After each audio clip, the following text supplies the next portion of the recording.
Dawson Creek.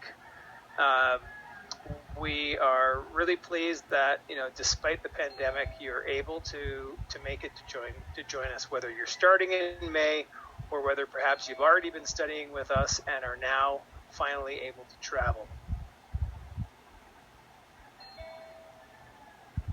So, let's start off with a positive note. Your journey is beginning. This is, of course, a very exciting phase of your life. Many of you are coming to study with NLC with visions and dreams and plans to build a life in Canada, right?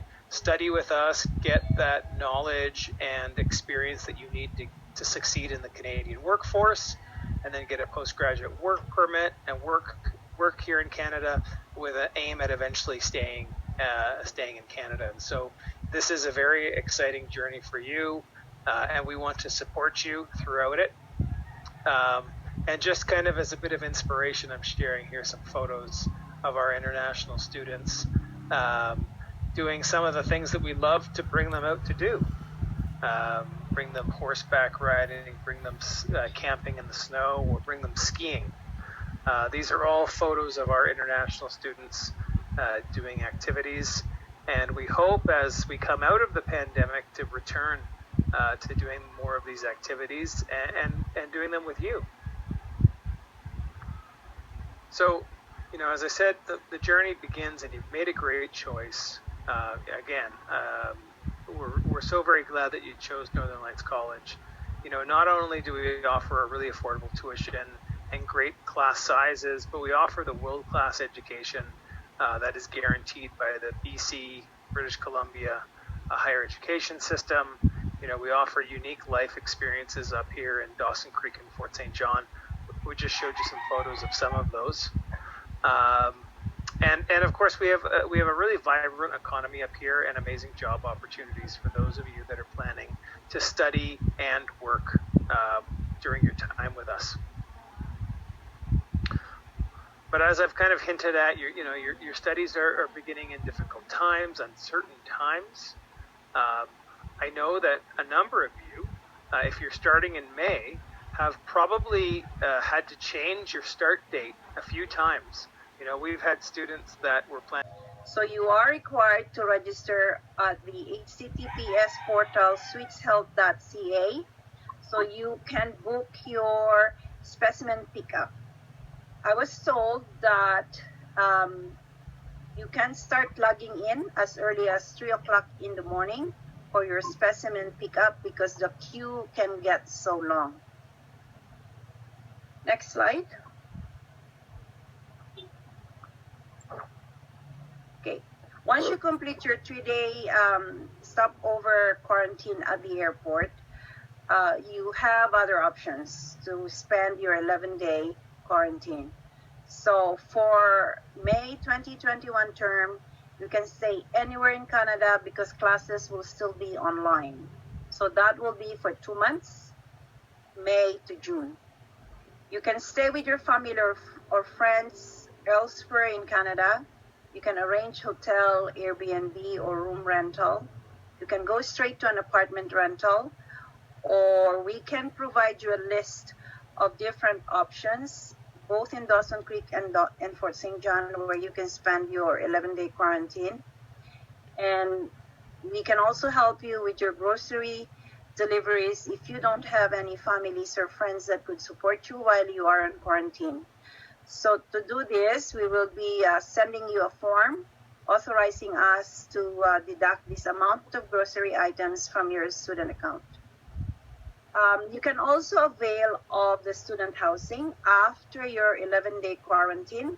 So you have to submit your application in advance so that you can be booked for a space because we have limited spaces at the housing at this point of time. Next slide. So after the 14-day quarantine, you'll be facing the new normal at Northern Lights College. So masks are required in all public places, physical distancing at least 2 meters apart,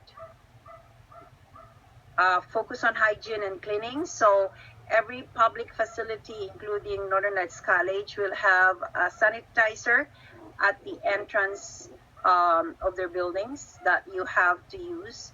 And they will also provide disposable masks if you don't have any.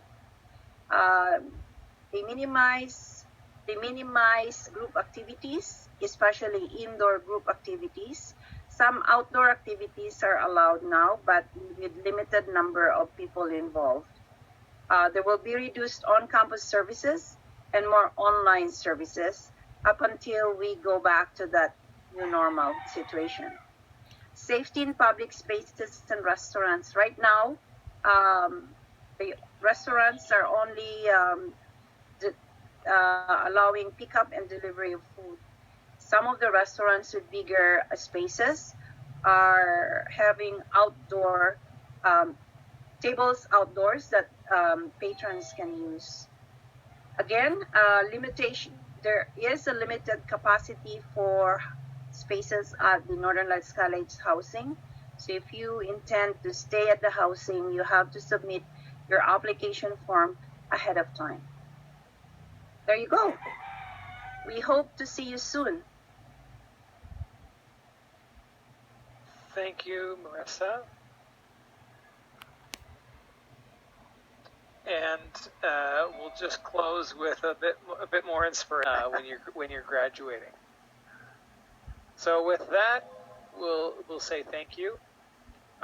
Again, thank you for taking some time out of your day. I know it's very early for all of you, and we appreciate that. Working across time differences can be quite complicated. I just also want to mention one key thing here. I'm going to stop my share. I'll go back to full screen. Is that Marissa will actually be sending out an invitation over the next couple of days for our orientation sessions, which will run next week. So orientation will actually start next Tuesday evening here in British Columbia, which will be, I believe, Wednesday morning for those of you in the Philippines. And there will be 4 sessions. They will all be Zoom calls. The first will be like this, where we can see your face, and then the last 3 will be more of webinar style. We will record them in case that you are not able to attend and you want to get that information. The information is very important for you, and so we do highly recommend that you participate. Okay. So the second thing I wanted to mention was registration. So for those of you that submitted an intent to register form for spring, so again, this is only relevant to the new students. So for those of you that are here that maybe started in January or even last September, don't worry about this. But for those of you that are new, we are doing registration for you. If you submitted an intent to register form on time by April 12th. I think there are a couple of you that submitted it late. We will try to get you. Oh, frozen. If you did submit it late, I can see my connection's a bit weak, so I'm just going to take a second. So if you did submit it late, and you have already traveled to Canada or you've already booked your flight to Canada, please let Marissa know. And we will try and make an extra effort to make sure you get into classes, because we don't want students that are arriving in May and somehow not in classes until September. Okay? And then maybe the last thing I'll mention is that, again, when Marissa sends out that invitation to all of you for orientation, there's going to be a couple of other pieces of information in that email. One of them is that you're going to get access to a free online course that we call the pre-arrival orientation. And it's just helpful information for you about how to adjust to life in Canada. So it's not really about Northern Lights College. It's about understanding the healthcare system here, understanding the school system here, understanding looking for a job, how to recycle, all kinds of things about specifically life here in Canada that you're going to want to know as an international student. Okay, and that's a course that you could just do online. And the semester runs 4 months. In the condensed semester of May, you actually only take 2 courses as a full-time student, and it runs just for 2 months. So it's going to end by, I think, the 26th of June is the last day of exams. So you're going to have about 7 weeks of class. And in a normal semester, in January or September, you would have classes, usually any individual class, like let's say, I don't know, Psychology 101. You would have it 2 days a week. But in the May semester, you actually have it 4 days a week. Okay, so that's the major difference.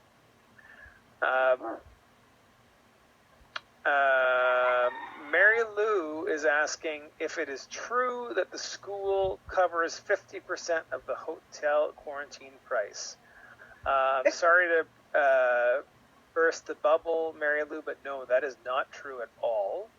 The hotel quarantine costs are fully the responsibility of the student. Okay. And then Aya is asking, when will be the next course after June 26th?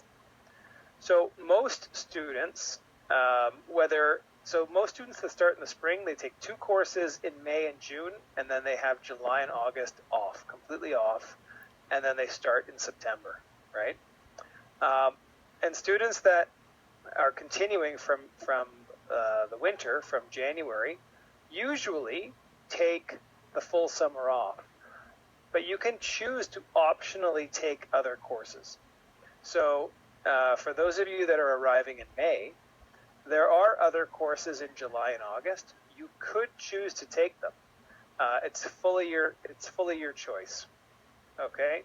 Typically, students don't. Typically, students that have just arrived in Canada, they take their courses in May. Often they're looking for a part-time job, and then they tend to do summer jobs in July and August. But some students do choose to take a course in July.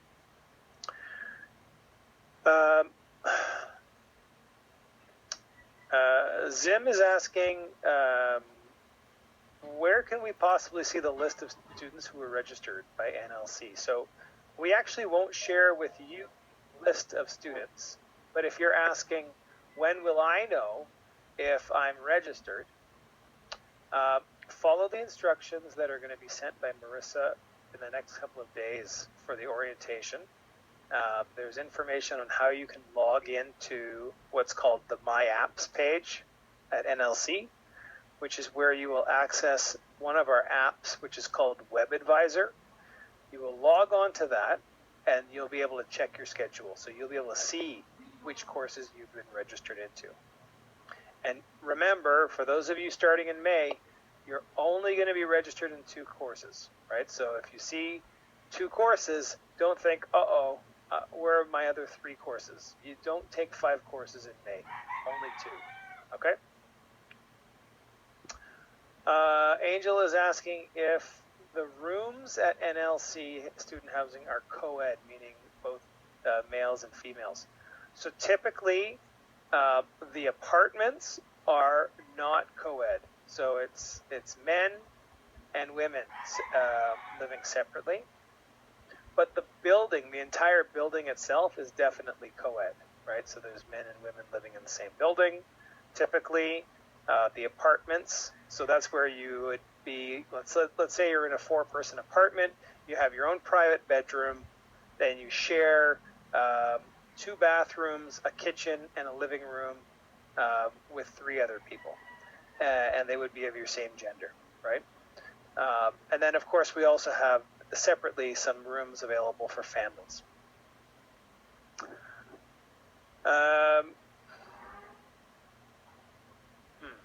So Jennifer is asking, I am currently waiting for the result of my application. So I guess that's the application for a study permit. I've already registered for my classes, but if the result is unfavorable, is it advisable to continue my class while reapplying again? or immediately withdraw and ask for a deferral? That's a tough one. I don't know if I can really give you the best answer. You have to choose, right? So if you were to withdraw, there's drop fees. And if you were to get a refusal after the ad drop date and ask for a refund of your tuition, we might not allow you to defer, right? Because if you're going to continue reapplying, then our expectation would be that you don't withdraw from your classes, right? And if you've already been registered and then drop out during the dropout period, the ad drop period, you still get hit with what we call drop fees, which are typically about, I think it's about $150 per course, approximately. So it can be significant.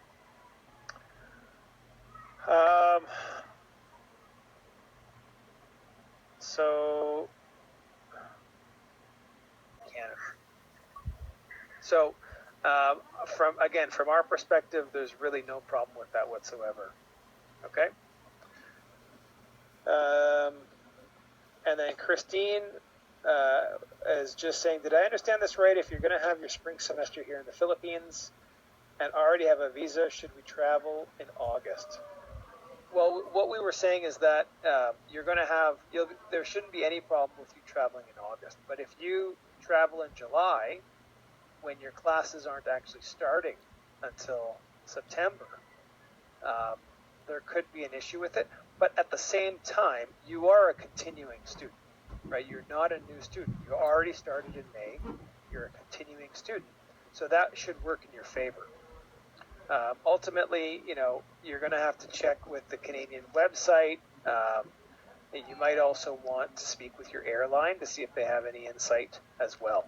Okay? Okay, so I believe we've now made it through all of the questions, and we are running out of time.